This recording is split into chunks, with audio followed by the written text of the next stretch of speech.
Stop playing scientist, Bella, Maverick said, leaning across the family dinner table with that smirk that had always made my skin crawl.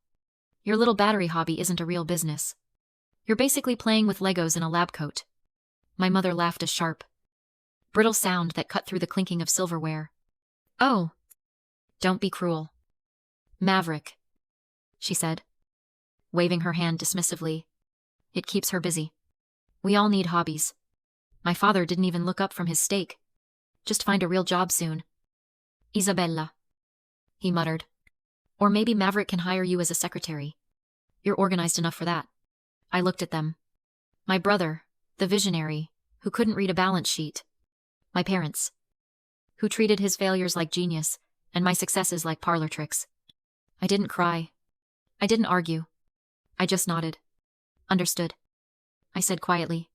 The next morning, at exactly 9 a.m., I opened my laptop and typed a single email to the managing partners at Apex Ventures. Subject: immediate capital withdrawal. Message: pull the $300 million from Maverick Motors. Effective immediately. But before we see how this empire crumbles, drop a comment and let me know where you're listening from and what time it is right now. I'd love to know who's part of our community. To understand why that email was a nuclear option, you have to go back 6 months to the launch of the Titan EV, the night Maverick officially became the family messiah. The venue was a converted warehouse in downtown Los Angeles, draped in black velvet and bathed in strobing blue lights. Champagne flowed like water. Reporters jostled for position near the stage. And there was Maverick, center stage, wearing a custom suit that cost more than my first car, basking in the applause as if he'd personally invented electricity. This vehicle represents the future, he boomed into the microphone, his voice echoing through the speakers. 500-mile range. Charging in under 20 minutes. We didn't just build a car, we built a revolution. The crowd roared. My parents, Sandra and Gary, stood in the front row, beaming so hard, I thought their faces might crack. Clapping until their hands turned red. Telling anyone who'd listen. That's our son. He's a genius. I stood in the shadows near the emergency exit, wearing a gray hoodie and jeans. Security had already stopped me twice, asking to see my badge, because they assumed I was tech crew or catering staff. I didn't correct them. It was safer in the dark. From where I stood, I could see the entire charade perfectly. The car on stage was beautiful, sleek, and modern. But it was a shell. The reason it could drive 500 miles, the reason it could charge in 20 minutes, was sitting in a reinforced casing under the chassis, a solid-state battery pack with energy density that defied current market standards. My battery pack. My patent. Licensed through a shell company called Aria Energy, that nobody in that room, especially not my brother, knew I owned. Maverick thought he was a genius because he'd secured a licensing deal with some reclusive tech firm. He didn't know he was licensing technology from the sister he just called a hobbyist. I watched him soak up the adoration and felt that familiar heavy weight in my chest. It wasn't jealousy. It was exhaustion. The exhaustion of knowing the truth while everyone else celebrated a lie. 6 months earlier, Maverick Motors wasn't a revolution, it was a corpse. He'd burned through his initial seed funding on office aesthetics and influencer parties. He had suppliers threatening lawsuits and payroll checks bouncing. My parents called me in a panic, their voices trembling. He just needs a bridge, Bella. My dad said. He's so close. We put our retirement fund in. If this fails, we lose everything. I remember looking at my father's face during that video call. He looked old. Scared. He wasn't asking me for money because he thought I had it. He was just venting to the daughter who always listened. He didn't know I'd sold my first startup for $40 million when I was 22. He didn't know Aria Energy was valued in the billions. To him, I was just Bella, the quiet girl who liked science. But I couldn't let them starve. And as strange as it sounds, I couldn't let Maverick fail. Not then. I remembered a day when we were kids. Maybe 7 and 9. Some neighborhood bullies had knocked me down and stolen my bike. Maverick ran straight at them, fists flying, taking a beating to get my bike back. He wiped the blood off his lip and told me, "Don't worry, Bella. I got you." That memory was a ghost that haunted me. It was the reason I picked up the phone that night and called my wealth manager. Authorize the investment, I said, my voice flat. $300 million. Structure it through Apex Ventures. Complete anonymity. He can never know it's me. It was a burden I accepted. The silent sponsor. I became the invisible wallet, keeping the family fantasy alive. Hoping, maybe praying that if I gave him enough runway, he'd actually learn to fly. I told myself I was saving my parents. I told myself I was honoring the brother who used to protect me. But as I watched him on that stage, taking credit for my work, I realized I hadn't saved him. I just bought him a more expensive stage to perform on. The cracks started showing almost immediately after the check cleared. You'd think $300 million would buy some discipline. But for Maverick, it just bought more noise. 6-month post-investment. The quarterly reports from Apex Ventures were a disaster. The burn rate was astronomical. He wasn't spending on R&D or supply chain logistics. He was spending on brand activation. That meant parties. That meant flying Instagram models to Tulum for photo shoots with the car. That meant leasing a showroom in Beverly Hills that cost $50,000 a month just in rent. I tried to intervene not as the investor, but as his sister. I created a cover for myself, a technical consultant role that let me be in the building without raising questions about my wealth. I told him I was freelancing. He laughed and said, "Sure. Bella. I guess we can throw you a bone. Just don't touch anything important." One Tuesday afternoon, I walked into his office, a glass box suspended above the factory floor, designed to look like a command center. He was throwing foam basketballs into a hoop mounted on the wall, while his VP of marketing clapped. "Maverick," I said, keeping my voice level. "We need to talk about the thermal management system in the prototypes. The cooling loops aren't redundant enough. If a cell goes critical, you're looking at a cascade failure. The car could catch fire." He didn't even stop shooting baskets. "Relax. Bella. You're always so dramatic. The engineers said it's fine. The engineers are scared of you," I said. "They're cutting corners to meet your launch date. I ran the simulations. The risk is real. You need to delay the rollout and redesign the cooling manifold." He finally turned to look at me, his expression shifting from boredom to annoyance. "Delay the rollout. Do you know what that would do to our stock price? Do you know what the press would say? I know what they'd say if a family of 4 burns to death on the freeway." I shot back. He stood up and walked over until he was looming over me, an intimidation tactic he'd perfected in high school. "Look," he said, his voice dripping with condescension. "I know you like your little science projects. I know you think you're smart because you've read some textbooks. But this is the real world. This is big boy business. Stick to the lab. Bella. Let the people who actually understand strategy handle the decisions." "Okay," he patted me on the shoulder, a dismissive, patronizing pat. Like you'd give a dog that performed a trick. I stood there frozen, feeling the heat rise in my cheeks. It wasn't just the rudeness, it was the absolute, blinding arrogance. He was dismissing the person who'd literally invented the technology he was selling. He was standing on a platform I'd built, paid for with my money, telling me I didn't understand the view. I walked out of his office without another word. The staff looked away as I passed, embarrassed for me. They saw a mousy sister getting scolded by the powerful CEO. They didn't see the architect walking away from a building she was about to condemn. The breaking point wasn't the money. It wasn't even the risk. It was the meeting in the boardroom 2 weeks later. I sat in the corner taking notes, while Maverick presented the future of energy to a potential retail partner. He had a slide deck up on the screen. Slide 4 showed a diagram of the solid-state cell structure. My design. "As you can see," Maverick said, pointing a laser at the screen. "We've achieved this density by utilizing a graphene-infused anode. It's a proprietary chemistry that I developed over the past year." I stopped writing. He couldn't spell graphene without spell check. But he kept going, weaving a tapestry of lies about his late nights in the lab, his eureka moments. He was stealing my intellectual soul in real time. And then he looked at me. "Bella," he said, "be a dear and fetch us some coffee." The partners looked thirsty. The room went silent. The retail executives looked uncomfortable.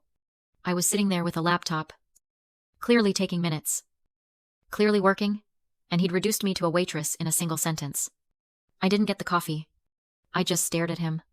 And in that moment, my mind drifted to something I'd read once about the Dunning-Kruger effect, a cognitive bias, where people with low ability at a task overestimate their competence. It comes from an inability to recognize their own incompetence. Maverick wasn't just lying, he believed his own hype. He genuinely thought that because he was the CEO, because he was charismatic, because he was a man, he understood the tech better than I did. Ignorance screams. I thought. Intelligence whispers. He was so loud, so confident in his stupidity, and I'd been so quiet in my expertise. I realized then that my silence hadn't been noble, it had been enabling. By hiding my power, I'd allowed his delusion to grow until it became dangerous. I wasn't protecting him anymore. I was feeding a monster. I looked at him, smiling at the executives. Completely unaware, he was standing on a trapdoor. I'm not getting coffee. Maverick, I said. He blinked, surprised by the defiance. Excuse me, I said. No. Get it yourself. He laughed nervously. Family, he said to the executives, rolling his eyes. Always so touchy. He moved on. But the air in the room had changed. The seed was planted, but the harvest came at dinner. That Sunday, the dinner from the beginning, my parents had cooked a roast and brought out an expensive bottle of wine. To Maverick, my dad toasted, raising his glass. Cover of Tech Monthly. The new king of EVs. Maverick basked in it. It's hard work, he said with false humility. Heavy is the head that wears the crown. Right. Then he turned to me. So, Bella, Mom says you're still tinkering with those battery cells in your apartment. It's a lab. Maverick. Not an apartment? Right. Right. The lab. He used air quotes. Look, I'm worried about you. You're 27. You don't have a career. You don't have a real job. You're just floating. I'm doing fine, I said, cutting into my potatoes. Fine. You're driving a 6-year-old Honda. You wear the same clothes every day. It's embarrassing. Honestly, when people ask what my sister does, I have to make stuff up because the truth is just sad. My mother chimed in. He's right. Honey, we just want to see you launch. Maybe you could work for Maverick. He needs a receptionist. It would be good for you to be around successful people. I don't need a receptionist, Maverick said, taking a sip of wine. I need people who understand business. Bella's a hobbyist. She likes playing pretend. Stop playing scientist. Bella, your little battery hobby isn't a real business. That was it. The final straw. The snap was audible in my head. I looked at my father, who was nodding in agreement. I looked at my mother, who was looking at me with pity. And I looked at Maverick, smug, arrogant, completely blind. I didn't scream. I didn't flip the table. I felt a strange, cold, calm wash over me. It was the clarity of a surgeon right before the first cut. Understood, I said. I finished my dinner. I helped clear the table. I kissed my mother on the cheek. I walked out to my Honda, sat in the driver's seat, and exhaled. Then I drove home. Walked into my high-tech, climate-controlled home office, the apartment they thought I lived in, and sat down at my desk. It was Monday morning now. 8 a.m. The email was drafted. Pull the 300 million. I hit send. But I didn't stop there. I opened a second window, the licensing agreement for the solid-state battery technology. Clause 14. Section B. The Mismanagement and Reputational Risk Clause. It gave the licensor me the right to revoke usage rights immediately if the licensee engaged in conduct that damaged the brand or failed to meet safety standards. I thought about the cooling loops he'd refused to fix. I thought about the hobbyist comment. I typed a formal notice of termination, effective immediately.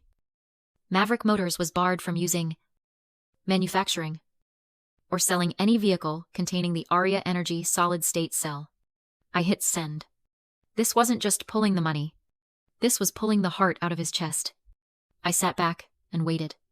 It took exactly 42 minutes. My phone rang. Maverick. I let it go to voicemail. It rang again. And again. Then a text. System error. Production line halted. Call me. Another text. Accounts frozen. What is happening? And finally, Bella. I need you to come in. The computer systems are locked out. I think we've been hacked. You're good with computers. Fix it. I stared at the screen. He still didn't get it. He thought it was a glitch. He thought I was his IT support. I picked up my phone and typed a reply. I'll be there for the emergency board meeting at 10. He replied instantly. There is no board meeting. I need a technician. There is now. I typed. I drove to the office. But this time, I didn't park in the visitor lot.